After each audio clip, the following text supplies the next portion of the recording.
Today we leave Michigan. We cross the bridge into Ontario, Canada to visit Julie's 91-year-old uncle in Toronto. When we arrived, there was a large number of family and friends there to celebrate cousin Ing's daughter's birthday. Happy birthday, dear Dagny. Happy birthday to you.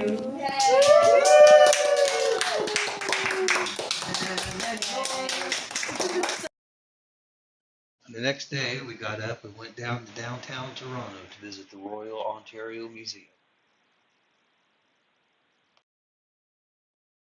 One of the first displays we came across was the different coats of armors from different countries in Europe. This display compares the old coat of arms to the new coat of arms. Only in Canada would you see this. These items will be found in late medieval urban houses in Western Europe, such as England, France, Germany, and the Netherlands, between 1480 and 1520.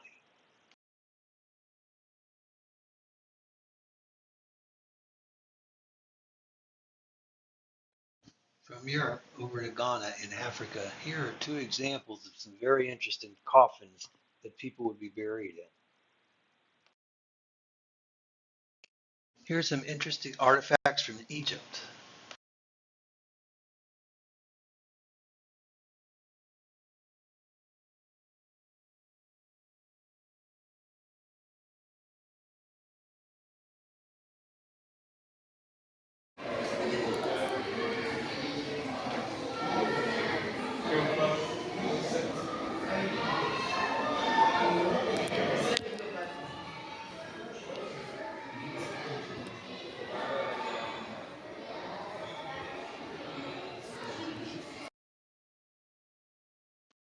Behind us are some artifacts from Asia.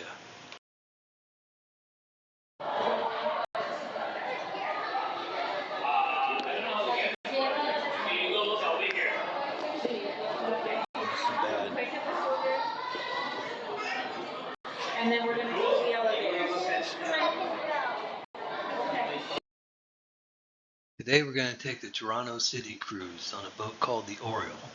In the background, that's not the Space Needle, that's the CN Tower.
The city of Toronto purchased Fort York in 1909, although it let the Army use it until the 1930s. The city restored the fort between 1932 and 34. On Victoria Day 1934, Fort York opened as a historic site museum. Today, the fortified walls surrounding Canada's largest collection of original War of 1812 buildings.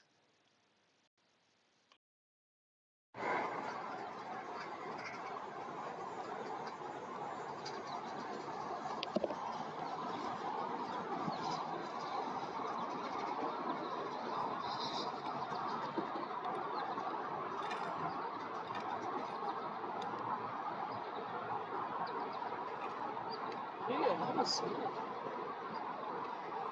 Again, this loud, Paul.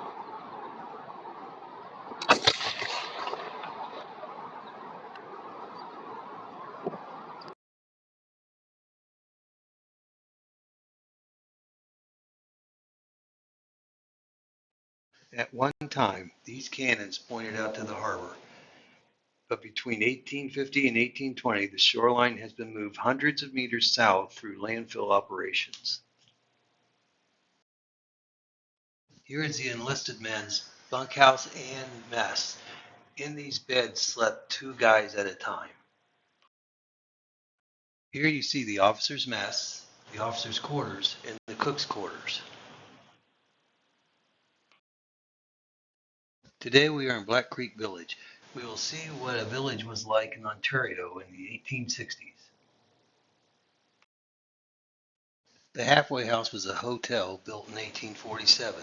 It was located in Scarborough between Toronto and Pickering. The hotel had dining areas, a game room, and 2 bars. As you can see from the pictures, the bedrooms were very, very small. The Fisherville Church, built in 1856. Notice the boxed-in pews. This church was Presbyterian until 1925 when it voted to join the Church of Canada. Visited the tinsmith shop. Note of interest on the right-hand center, that's a bathtub. But we also saw many other things such as tin chandeliers, the equipment used to make these things, and many other tin objects. As a note of interest, when we went to eat lunch down in the lower left-hand corner, Canada still uses payphones in some places. I found that interesting.